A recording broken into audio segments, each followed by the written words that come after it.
I was living on the street, sleeping in cars and in garage. Sometimes I stole food. When you want something, right? When people think of action movies from the 1980s, the name Jean-Claude Van Damme immediately comes to mind. His star has since faded, but hey, nothing lasts forever. Nonetheless, we frequently fail to recognize the wealth of fascinating anecdotes around this action movie hero, even though this paradigm change has occurred. Does Tom Ball's life mirror that of Van Damme from American Got Talent? Is there anything important that we need to be aware of? In this episode of America's Got Talent, we'll learn about the tragic life of Tom Ball from the show. 62-year-old Jean-Claude Van Damme passed away from this at a young age. Jean-Claude Camille François Van Varenberg, better known as Van Damme, was born on October 18, 1960, in Berchem-Saint-Agathe, Brussels, Belgium, to Eliana and her husband, the accountant and florist Eugene Van Varenberg. He is from a multilingual family. His mother is Flemish-Dutch and his father is from Brussels. Catholicism was Van Damme's upbringing. Judaism was practiced by his paternal grandmother. His varied cultural background was shaped by his upbringing in a multilingual household. His powerful physical abilities garnered him the moniker the Muscles from Brussels from a very early age. At the tender age of 10, his father enrolled him in a martial arts school, setting the stage for his eventual rise to stardom. The comic book characters that Van Damme looked up to as a child inspired him to begin a path of self-improvement and intense training when he was as young as 11 years old. He began his martial arts training in Belgium at the Centre National de Karate, where he was taught by teacher Claude Getz. At long last, he became a member of Belgium's national squad and helped them to great success. He triumphed in the middleweight division of the European Professional Karate Association. He spent 5 years honing his skills in ballet and bodybuilding, in addition to his obsession with martial arts. Even though ballet is often thought of as strenuous because of the physical demands it places on its practitioners, his commitment to the art form allowed him to develop strength and flexibility. Renowned choreographer Maurice Bayart offered Van Damme a position in his troupe after noticing his potential, although the thoughts of the little boy were elsewhere. He won the prestigious Mr. Belgium title in a bodybuilding competition and a black belt in karate by the time he was 18 years old. He says that karate changed him emotionally and physically and made him want to be a movie star. Van Damme carved out a special place for himself in Hollywood by fusing his martial arts and ballet training. His stellar martial arts career was highlighted by several achievements, one of which was an incredible 18-fight win streak with just one loss. His record of 44 victories and 4 defeats in light kickboxing matches is very remarkable, demonstrating his extraordinary skill and natural affinity for physical combat. But being a movie star was his lifelong goal, and he worked tirelessly to achieve it. The road to fame, however, is seldom smooth. How did he manage to ride out the storms? Where did he encounter obstacles? How did he manage to beat his addiction in the end? Maria Rodriguez was a stunning Venezuelan woman that Van Damme married when he was just 19 years old. By the way, he has a lot of marital experience under his belt, having tied the knot 5 times with 4 different ladies. There were 4 different women, count 'em 5. The ups and downs of his marriages are a reflection of the unsteady real life he leads behind his television character. Rumors circulated that Mrs. Rodriguez's enormous riches was behind the orchestration of her wedding, but these claims proved to be unfounded. They decided to marry the wedding after dating for 2 years. She backed Van Damme's professional goals by helping to launch his fitness studio in California, where he instructed clients in a variety of techniques. His swift rise to martial arts stardom garnered the notice of influential figures in the business world, including Gert Lemmens and Mike Anderson.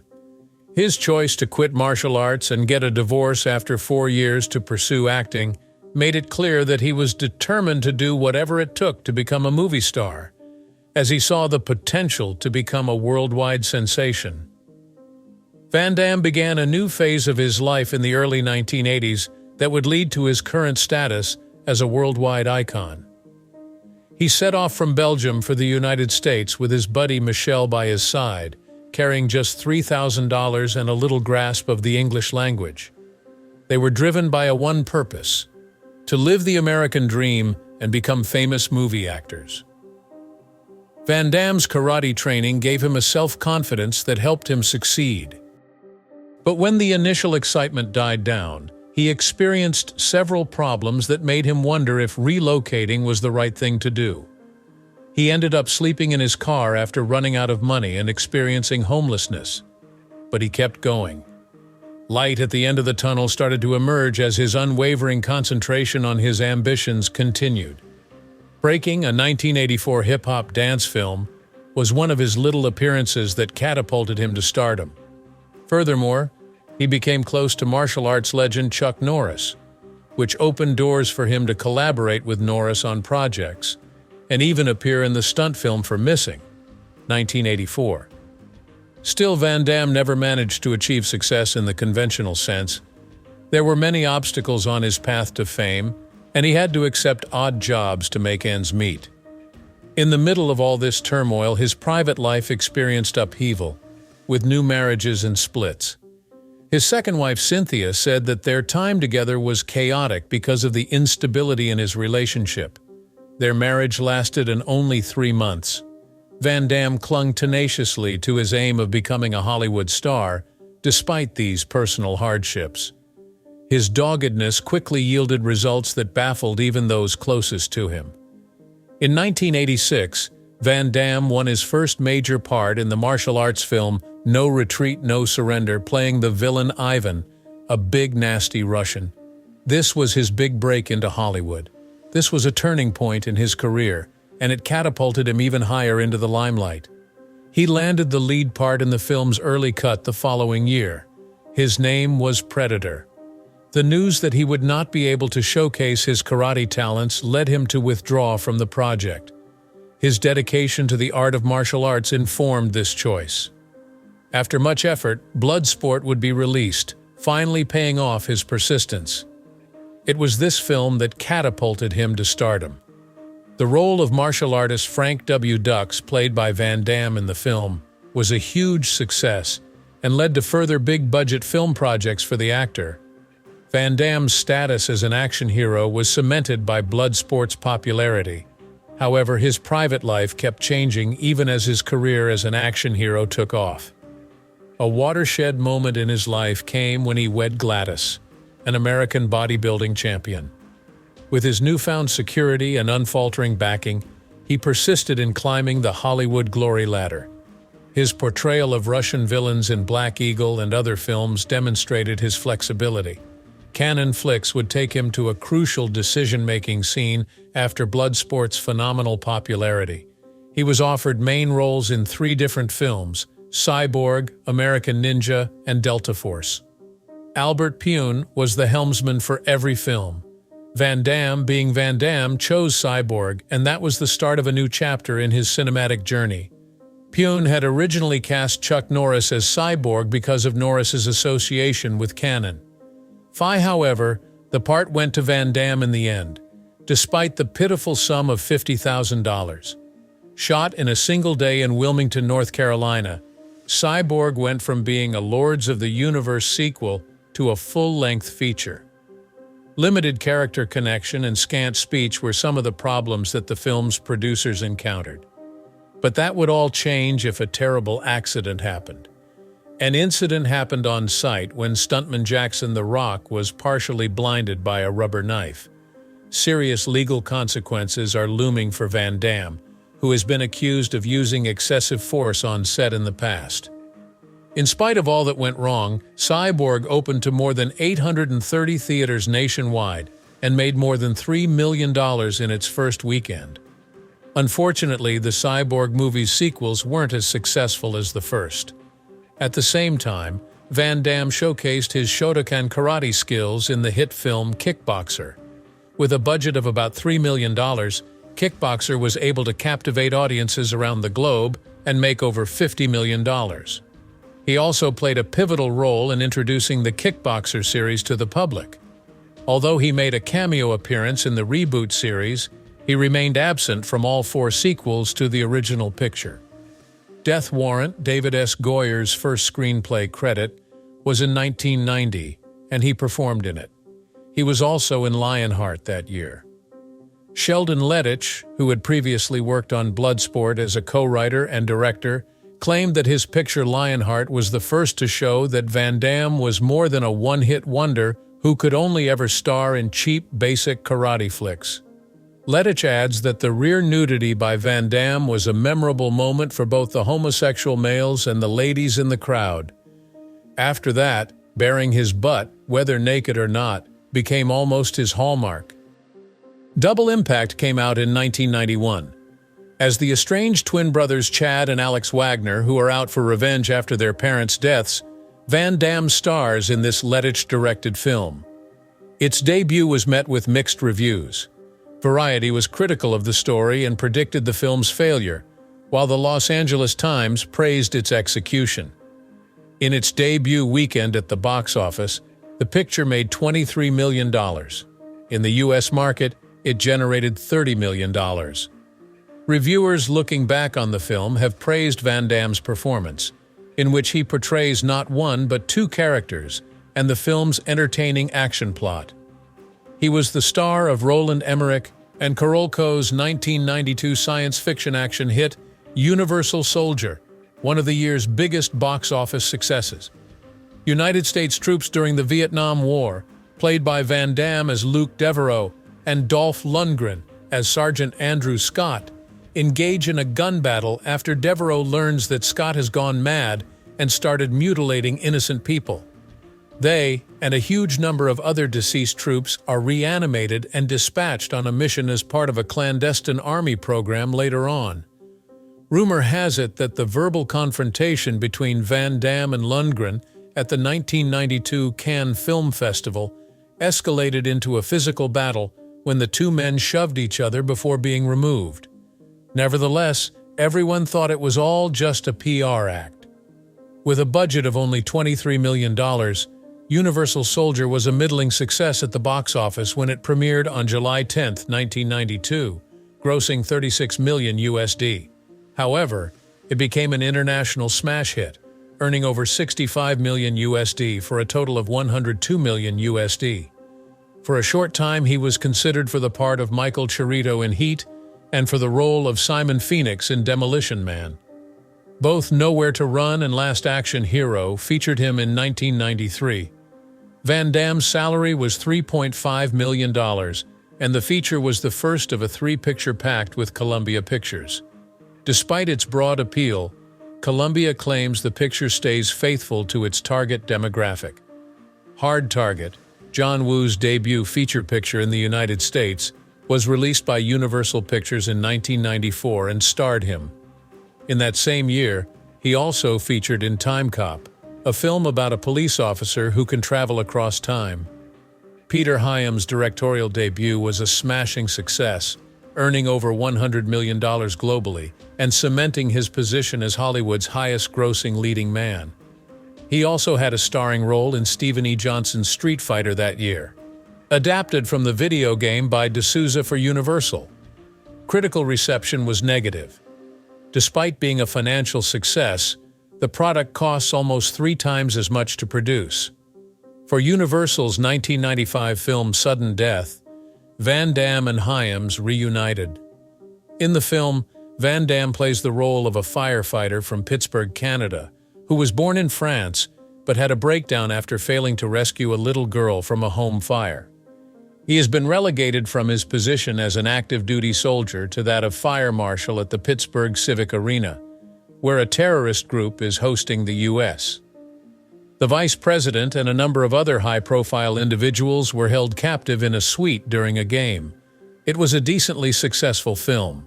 He was both the star and director of 1996's The Quest. Despite the film's lackluster showing at home theaters, it was a financial triumph abroad. The one after the Super Bowl, a 2-part episode of Friends that year, featured his appearance.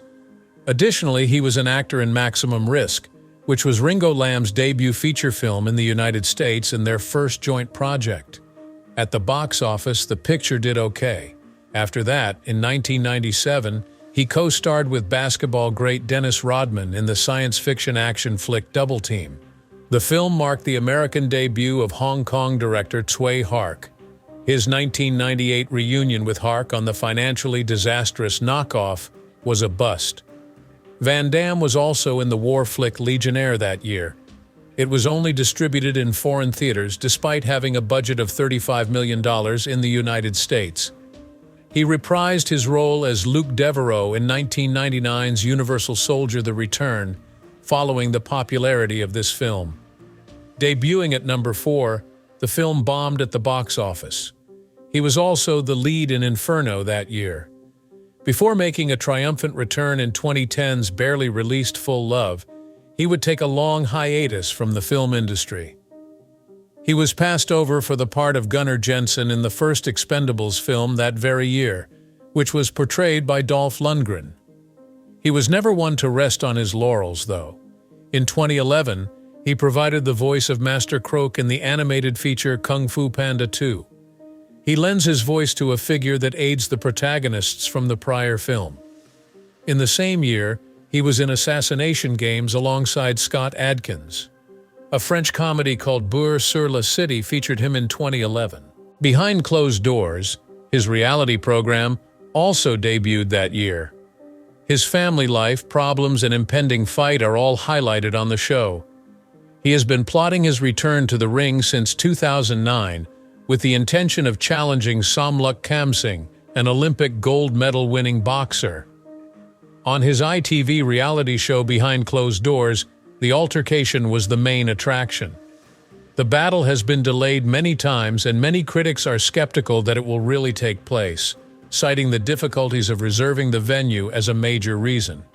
Among his 2012 credits are the Russian comedy Rejevsky vs. Napoleon, as well as the stars of Dragon Eyes, 6 Bullets, and Universal Soldier: Day of Reckoning.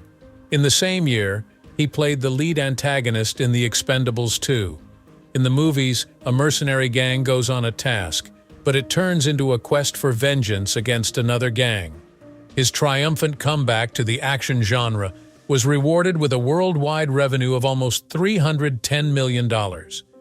Empire's Nick DeSemlian lauded the film's highlights, including Van Damme's heroic performance as the plutonium-crazed antagonist and Lundgren as the action troll. When Kamsing faced Jamhad Kiatadisak that year, he was also visible as a member of Kamsing's ring crew. He was also featured in ads for Dash laundry detergent and Coors Light beer, the latter of which featured him atop a snow-covered mountain with a sleeveless denim jacket.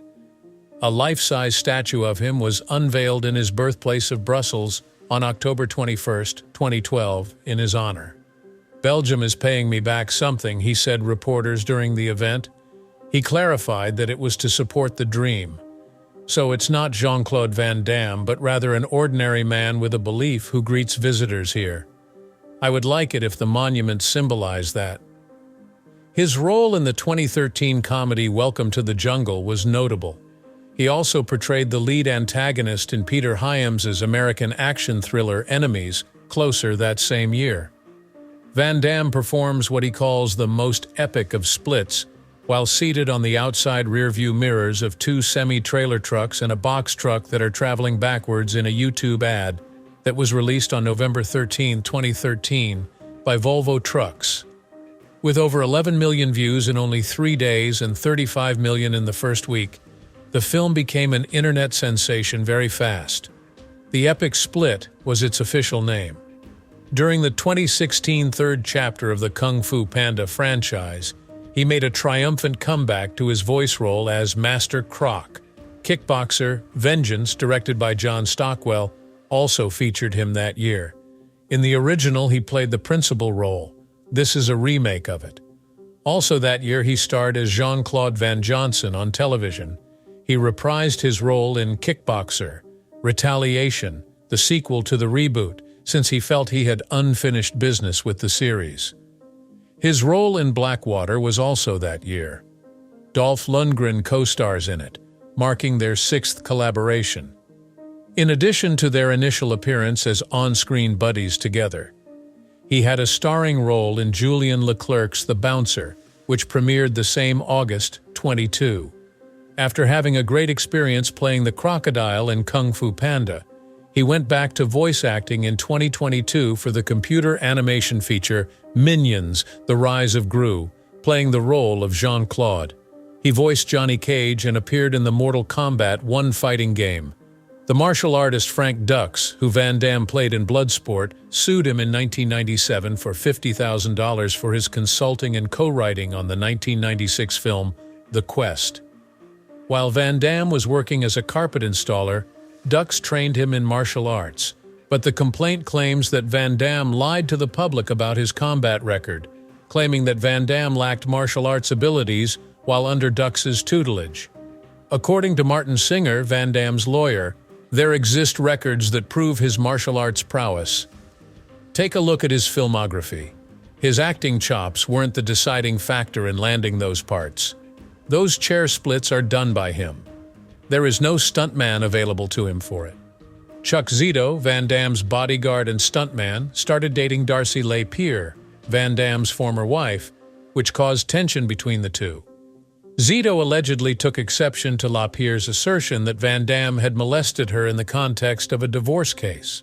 The New York Daily News published an article on February 6, 1998, stating that Zito had hit Van Damme the night before at Manhattan Scores strip club.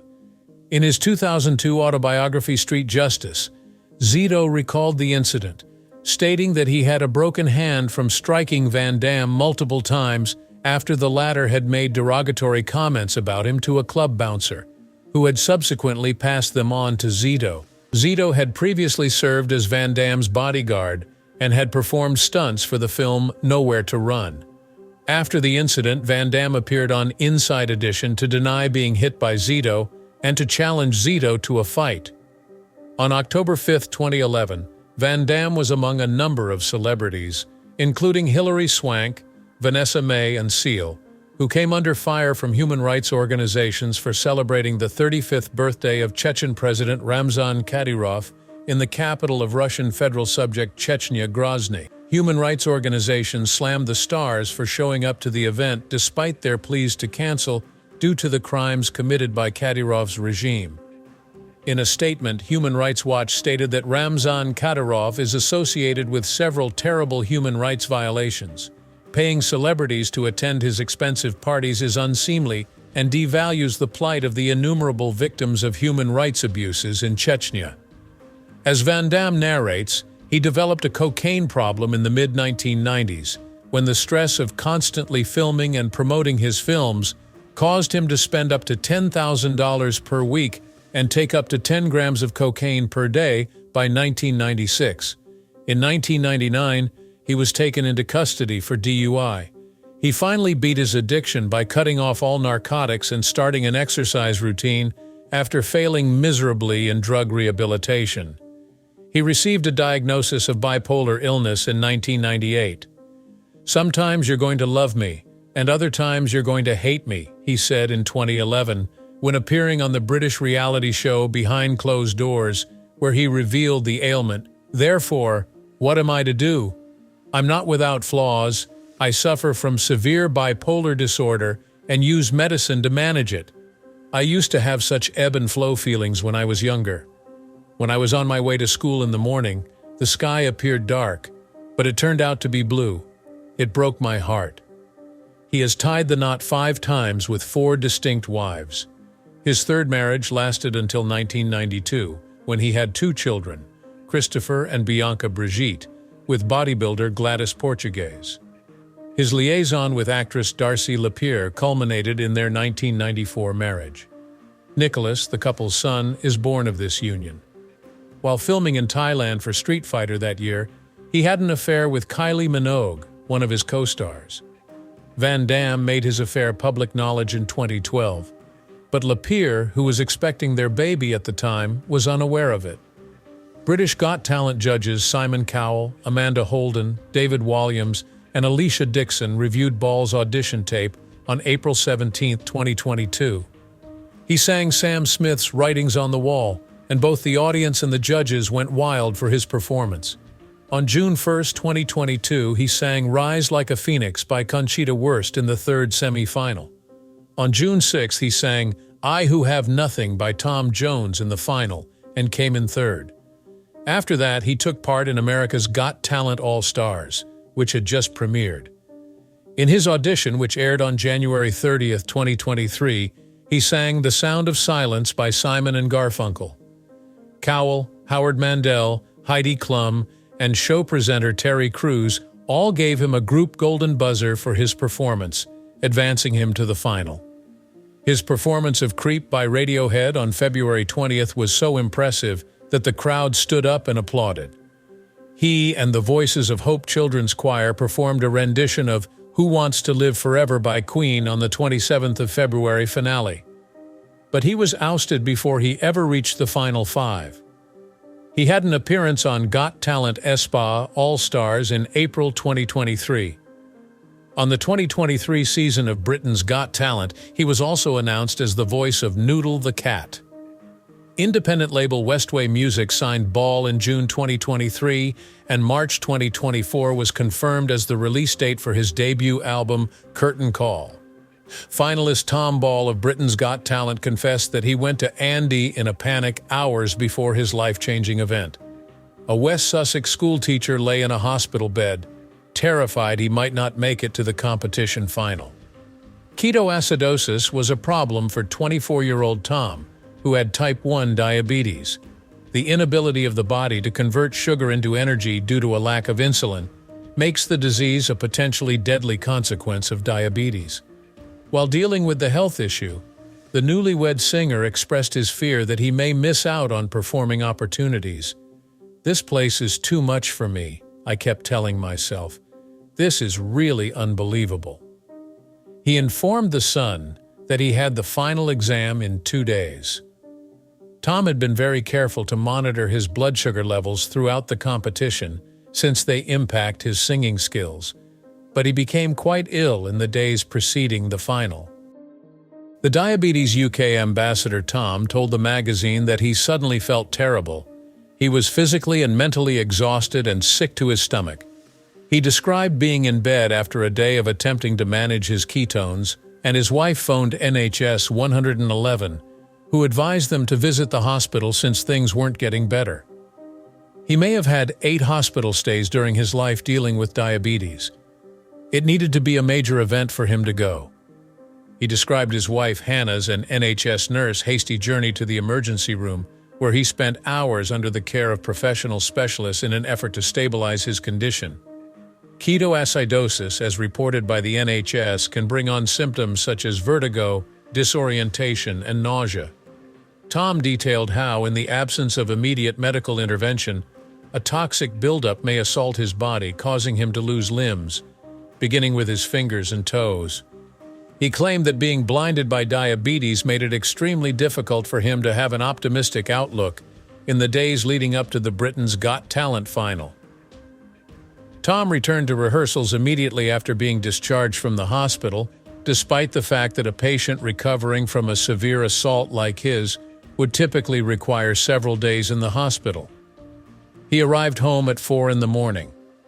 In his subsequent remarks, the singer detailed his choice to keep quiet about his health crisis from the show's producers in the event that he had to withdraw from the competition the day before the final.